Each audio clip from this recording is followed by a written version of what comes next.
भूतेषु विष्णुमायेति शब्दिता नमस्तस्यै नमस्तस्यै नमस्तस्यै नमो नमः।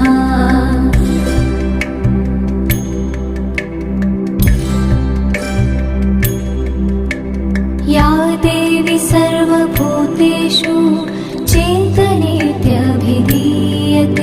नमस्तस्यै नमस्तस्यै नमस्तस्यै नमो नमः।